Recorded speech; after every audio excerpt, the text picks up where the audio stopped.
My son, Miguel, has been in and out of psychiatric hospitals most of his life. As a young adult, he has his own apartment and works when his symptoms are stable. Our love and support are important in helping him manage his illness. When Miguel came by recently to visit his mother and me, we noticed some new symptoms. He seemed sad and withdrawn, and he had a hard time sitting still. The things he has always liked doing don't seem to bring him joy anymore. It's hard for us to see him this way. As parents, we usually recognize when he needs more help. It took us a while to figure out how we can help him without becoming overwhelmed ourselves.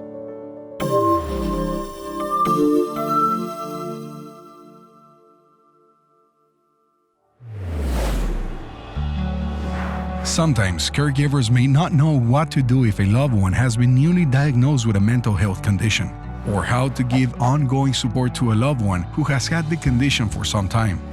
Sometimes support is as simple as showing your love. Here are some tips for caregivers to best support a loved one with a mental health condition. Learn about the diagnosis. The first thing we did was learn about our son's diagnosis.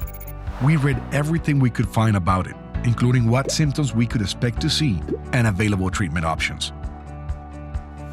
We then made a list of his most common symptoms, and, with his permission, we shared this information with his treatment team. Identify barriers and solutions. Miguel's doctor helped us understand his mental illness and what barriers he may experience while receiving treatment and the other services he needs. We also learned practical ways we can help him. Sometimes, this means accessing community resources or making and going to doctor appointments with him. We also encourage Miguel to take his medication, like his doctor prescribed. Miguel's ongoing treatment journey is filled with ups and downs. We encourage him to ask questions and discuss concerns with his treatment team. Set realistic expectations. What we realized is that knowing his diagnosis and treatment is only half of the solution. We had to understand what being healthy looks like for him. Miguel's illness is pretty severe, and he'll never be completely symptom-free. His symptoms are managed when he takes his medication, but too much stress or missing doses can quickly cause an increase in his symptoms. Sometimes it can get bad enough that he needs to go back into the hospital. When Miguel is feeling well, he likes to work as a delivery person. He says it gives him a chance to talk to people he will never get to meet otherwise. This helps him lead an independent life and connect with people around him when he needs it. Take care of yourself. Even when Miguel is well, his illness is always a part of his life and ours. We realized that to help him, we have to make sure that we are healthy too. We have a good emotional support system, participate regularly in a caregiver group, and try to live a healthy lifestyle. We eat well and exercise as directed by our physician.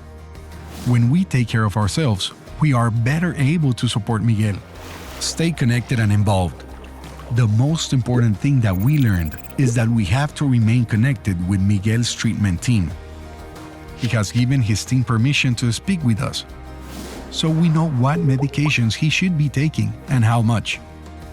We know when Miguel's appointments are and often take him or accompany him to his sessions.